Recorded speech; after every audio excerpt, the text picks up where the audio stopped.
दोस्तों एक बहुत बड़ी खबर आ रही है, इसे सुनकर आपके होश फाख्ता हो जाएंगे। जी हां, चुनाव आयोग ने सुप्रीम कोर्ट के अंदर वोट चोरी एक्सेप्ट कर लिया है। जिस तरह से धांधली हो रही थी, जो आरोप राहुल गांधी की तरफ से लगाए गए थे, उस पर एक तरह से चुनाव आयोग ने मोहर लगा दी है। और अब सवाल यह खड़ा हो रहा है कि इस देश में जो सरकारें बनी है, क्या वोट चोरी की सरकारें बनी हैं और इन सरकारों को क्या भंग नहीं हो जाना चाहिए। नमस्कार, मेरा नाम हिमांशु मिश्रा है, आप देख रहे हैं 4PM न्यूज नेटवर्क। दोस्तों, राहुल गांधी ने एक बार नहीं कई बार और कई जगहों का उदाहरण देकर कहा है कि वोट चोरी देश के अंदर हो रही है, लेकिन चुनाव आयोग है कि जवाब देने का नाम नहीं लेता है। और भारतीय जनता पार्टी के जो तथाकथित लीडर हैं, जो अपने आप को देशभक्त बताते हैं, वो अपनी देशभक्ति बताते हुए वकालत करते हैं चुनाव आयोग की।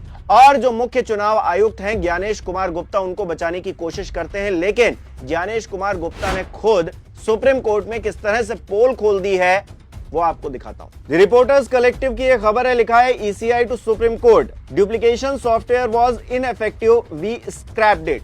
आप समझ रहे हैं दोस्तों, जो डुप्लीकेशन पकड़ने वाला सॉफ्टवेयर था वो महारद्दी था और उसे हटा दिया गया है, उसे स्क्रैप कर दिया गया है चुनाव आयोग की तरफ से। फिर आप किस तरह से यह दावा कर रहे हैं कि आपने जो वोटर लिस्ट बनाई है वो पूरी तरीके से शुद्ध है। खबर का जरा हिंदी अनुवाद भी देख लीजिए। चुनाव आयोग ने सुप्रीम कोर्ट से कहा, डुप्लीकेशन सॉफ्टवेयर अप्रभावी था, हमने उसे हटा दिया।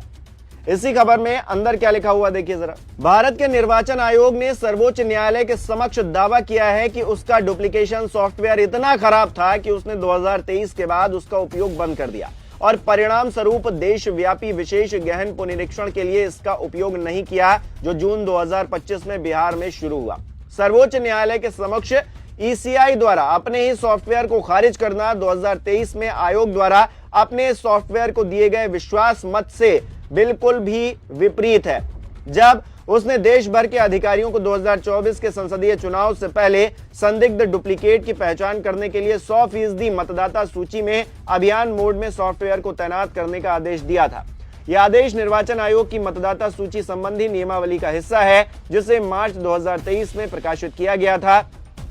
निर्वाचन आयोग की नियमावली चुनाव अधिकारियों के लिए बाध्यकारी है और 2023 का संस्करण कम से कम कागजों पर आज तक लागू है।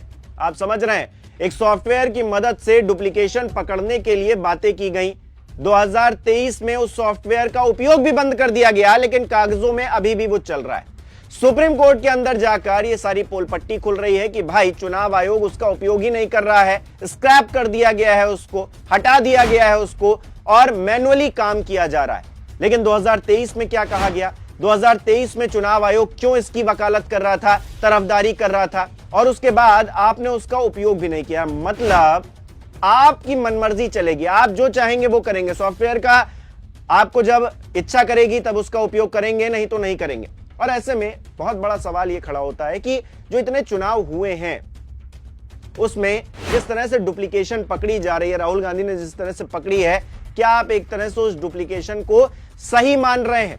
क्या उस पर मोहर लगा रहे हैं? क्योंकि आपने तो सॉफ्टवेयर खारिज कर दिया, मैनुअली आप पकड़ नहीं पाए।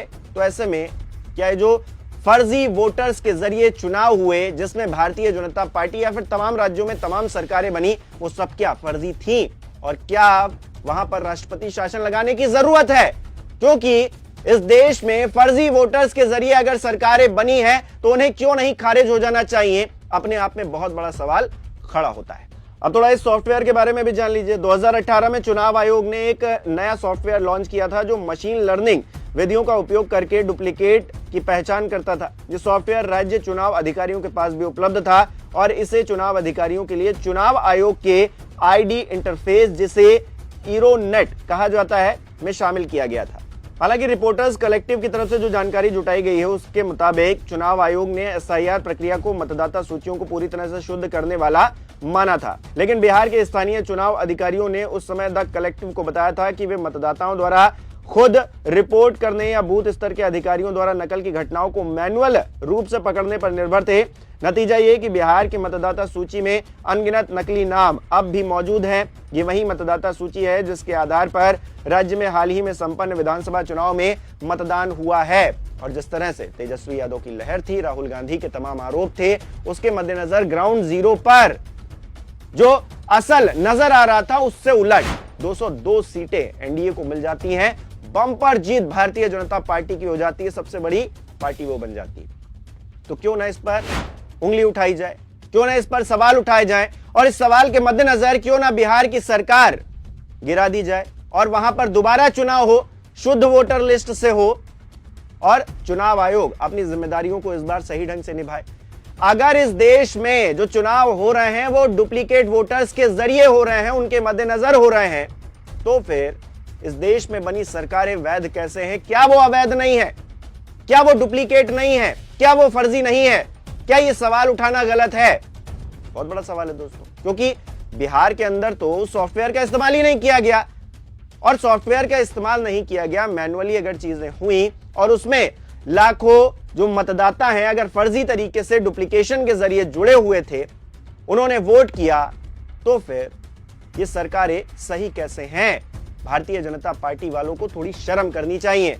चुनाव आयोग की तरफदारी करते हैं और चुनाव आयोग सुप्रीम कोर्ट में जाकर खुद ये कह रहा है कि हमने डुप्लीकेशन वाला जो सॉफ्टवेयर था उसका इस्तेमाल करना 2023 में ही बंद कर दिया, लेकिन वकालत कर रहे हैं उसकी। 24 में कह रहे हैं कि भाई हम जो है उससे जो नकली वोटर्स हैं, डुप्लीकेट वोटर्स हैं, उनको पकड़ेंगे। बताइए, मतलब क्या कह रहे हैं, क्या कर रहे हैं, अंदर खाने क्या कुछ चल रहा है? मतलब राम भरोसे ही है, सही में राम राज्य आ गया है दोस्तों।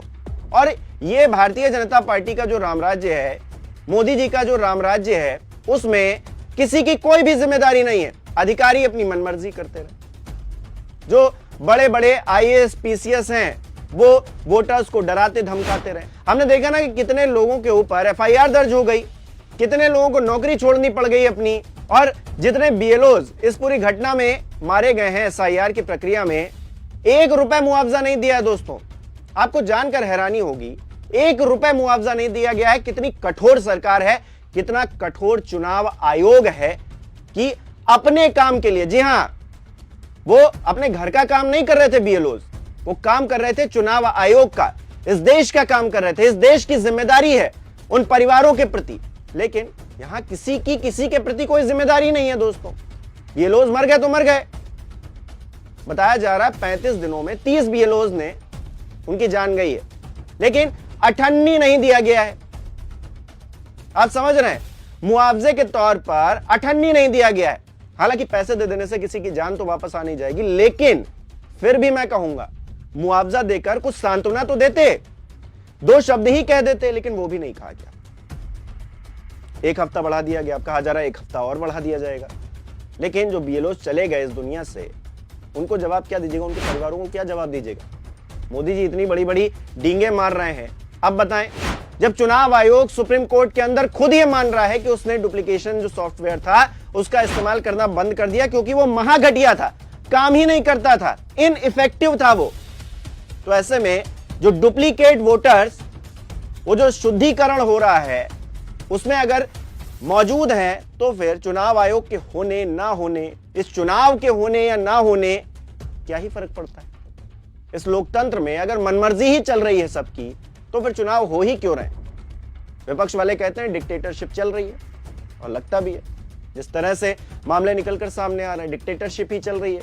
चुनाव आयोग कह रहा है कि भाई हम वोटर लिस्ट शुद्धिकरण कर रहे हैं, फिर भी उसमें अगर फर्जी वोटर्स हैं जो हम सॉफ्टवेयर उसका इस्तेमाल नहीं कर रहे हैं। वैसे तो बड़ा कहा जाता है कि हम टेक्नोलॉजी में कहां निकले जा रहे हैं, टेक्नोलॉजी के मामले में ये निकले जा रहे हैं घटिया सॉफ्टवेयर जिसको इस्तेमाल कर रहे थे। 2018 में पता नहीं क्या क्या कह के जो है उस सॉफ्टवेयर को लॉन्च किया गया, और उसके बाद जो है 23 में उसको खुद ही बंद कर दिया गया। अब जो बिहार के चुनाव हुए हैं उसको लेकर क्या खबर है, देखिए जरा। रिपोर्टर्स कलेक्टिव की यह खबर है अक्टूबर 13 की। क्या लिखा हुआ है? निर्वाचन आयोग ने अपना धोखाधड़ी रोकने वाला सॉफ्टवेयर उपयोग नहीं किया, जिससे बिहार की मतदाता सूची में लाखों संदिग्ध डुप्लीकेट शामिल रह गए, और इसी की वजह से चुनाव हो गया, और इसी वोटर लिस्ट के जरिए भारतीय जनता पार्टी जीत गई। तो भारतीय जनता पार्टी क्या अवैध रूप से सरकार नहीं चला रही है बिहार के अंदर? क्या ये कहना झूठ है, गलत है? और अगर चला रही है तो फिर क्यों नहीं इस सरकार को भंग कर देना चाहिए और नए तरीके से पूरी निष्पक्षता के साथ में एक वोटर लिस्ट बनवाकर फिर चुनाव करवाए जाने चाहिए।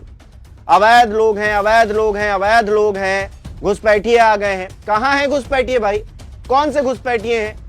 क्या ये जो वोटर लिस्ट में लोग रह गए यही घुसपैठिए हैं असल में, जो असल में आपको फायदा पहुंचा रहे थे, क्योंकि आप तो कह रहे थे जो घुसपैठियां वो कांग्रेस का वोट बैंक है, वो तो आरजेडी का वोट बैंक है, लेकिन ये तो किसको वोट कर रहे हैं भाई, ये फर्जी लोग जो वोटर लिस्ट में रह गए। क्या सवाल नहीं पूछे जाएंगे? आपको क्या लगता है इस खबर दोस्तों? हमें कमेंट करके जरूर बताइए। इस वीडियो को लाइक करना, शेयर करना मत भूलिएगा। हमारे चैनल को सब्सक्राइब नहीं किया तो वो भी जरूर कीजिएगा।